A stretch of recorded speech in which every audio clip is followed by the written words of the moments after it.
Bismillahirrahmanirrahim. Assalamualaikum warahmatullahi wabarakatuh.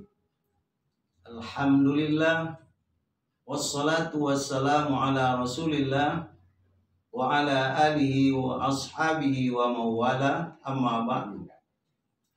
Kaum muslimin dan muslimat yang dirahmati oleh Allah Subhanahu wa ta'ala, marilah kita bersyukur kepada Allah Subhanahu wa ta'ala atas segala nikmat yang telah dicurahkannya kepada kita.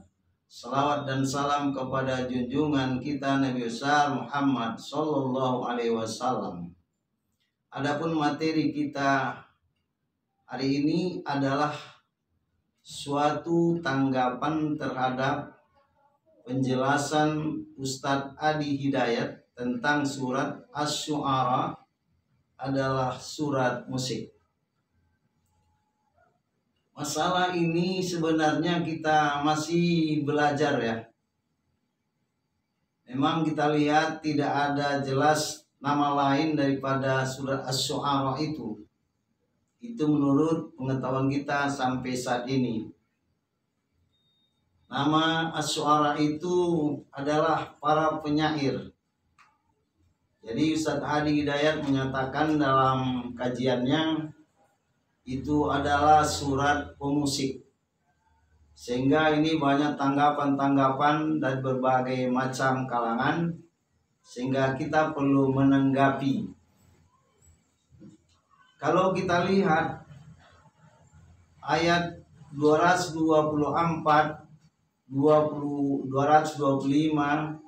226 dari surat Asy-Syu'ara itu adalah menerangkan syair.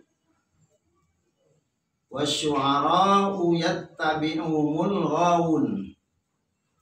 Alam tara annahum fi kulli wadi yahimun. Wa annahum yaquluna ma la yaf'alun.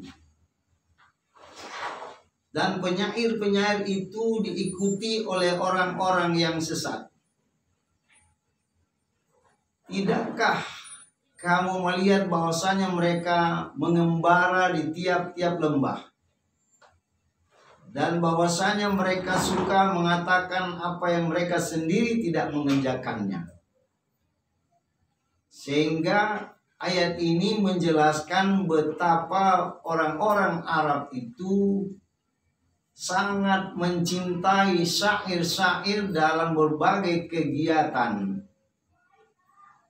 Dalam ayat ini dijelaskan orang-orang yang ahli syair di saat itu selalu menggunakan syairnya, bahkan menghina antara satu dengan yang lain dengan menggunakan syair. Syair yang mereka gunakan adalah untuk kepentingan pribadi, untuk menyenangkan hati mereka dengan bahasa yang mereka gubah. Lalu mereka ini mendatangi Rasulullah Shallallahu Alaihi Wasallam. Apakah kami ini ya Rasulullah orang-orang yang sesat selamanya? Maka turunlah ayat 227. Illal ladzina amanu wa amilus shalihat wa zakarullaha katsira wantasaru min ba'di ma zulimu wa saya'lamul ladzina zalamu ayya munqalabi yanqalibun.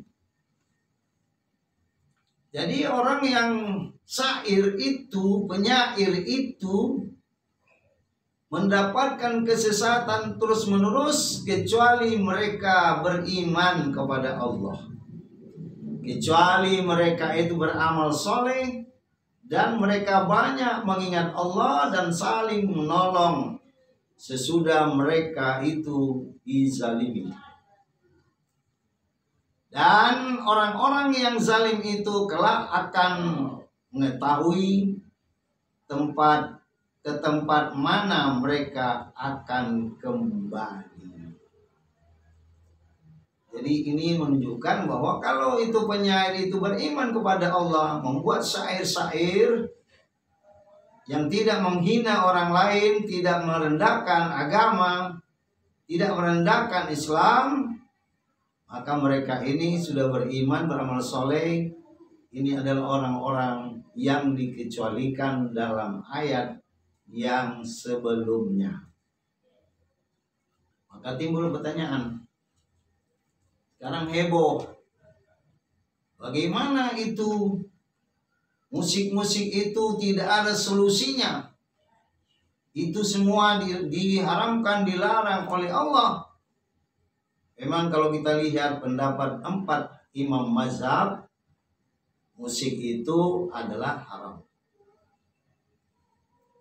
Yang membolehkan musik ini dilakukan oleh orang yang beriman adalah pendapat Syekh Yusuf Qardawi dalam kitabnya Malamihul Mujtama al-Muslim alladzi nashudu.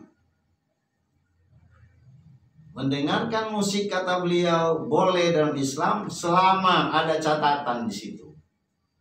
Selama musik tersebut tidak dicampuri dengan ucapan-ucapan yang kotor, tidak senonoh, yang dapat mengarah kepada perbuatan-perbuatan dosa dan maksiat. Jadi inilah satu pendapat yang bisa melegakan orang-orang yang senang dengan musik, menyanyi, muanni. Orang yang menyanyi dengan diiringi dengan musik itu, bahwa mereka mengatakan musik ini adalah sarana untuk mengajak manusia ke jalan yang diridhoi Allah Subhanahu wa Ta'ala. Oleh sebab itu, dapat kita pahami bahwa musik itu adalah untuk bergembira selagi itu diarahkan untuk menyadarkan manusia, untuk sarana dakwah. Menurut Syekh Yusuf Qardawi itu dibenarkan. Kesimpulannya, kalau ini tidak dapat diatasi masalah musik ini, terus ditanggapi dengan berbagai macam tanggapan, ini bisa antara pendakwah, antara ulama dengan ulama, itu terjadi pertentangan yang tidak bisa dihentikan. Jadi saya menghimbau supaya orang-orang yang tidak sepakat dengan pendapat atau kajian-kajian tentang musik ini, maka sebaiknya diadakan itu muzakarah dengan Ustadz Adi Hidayat secara langsung, sehingga tidak menanggapinya itu dengan berbagai macam tanggapan yang terkadang uraian daripada Ustadz Adi Hidayat belum berakhir sudah dikomentari.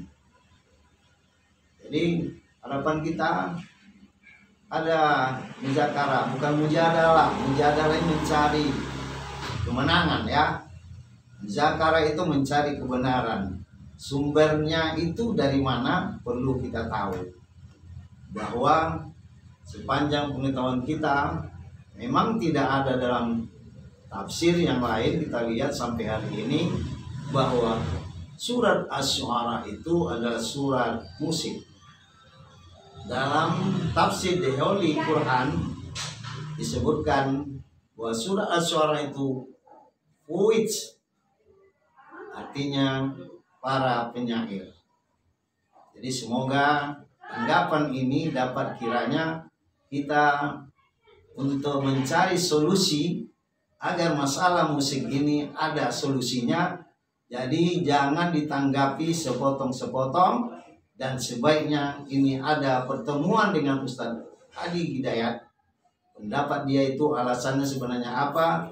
Kalau itu memang ada bukunya, ada alasannya, ada hadisnya, argumentasinya apa saja, bisa ditunjukkan secara utuh kepada orang-orang yang tidak sepakat.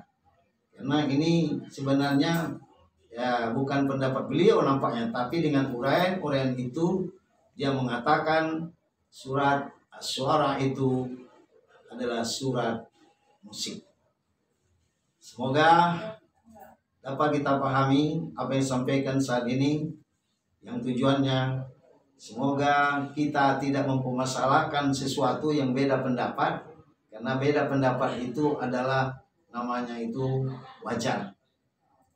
Jadi beda pendapat, kalau kita tidak sependapat ya udah. Kalau kita mau tahu bagaimana dasar-dasar pendapat itu, kita lebih baik bertemu langsung dengan Ustadz Ali Hidayat sehingga jelas masalahnya. Kalau memang itu beda pendapat, ya terserah kita mana pendapat yang kita pegang pada hari ini. Karena kalau kita menyatakan semua musik itu haram, betapa sedihnya kita para yang menciptakan lagu-lagu, menciptakan itu lagu-lagu dengan musik, diiringi musik tentang panggilan haji, ya banyak itu nama ada apa nyanyian dakwah, bagaimana itu ya. Jadi saya kira ini perlu dipahami bahwa itu berdasarkan pendapat ya Dr. Syekh Yusuf Qaradawi, ya dengan musik yang digunakan boleh dengan dasar apabila itu kata-katanya, liriknya, bahasanya itu santun dan untuk mengajak orang kepada kebaikan dan kebenaran. Sekian, terima kasih. Wabillahi taufik wal hidayah.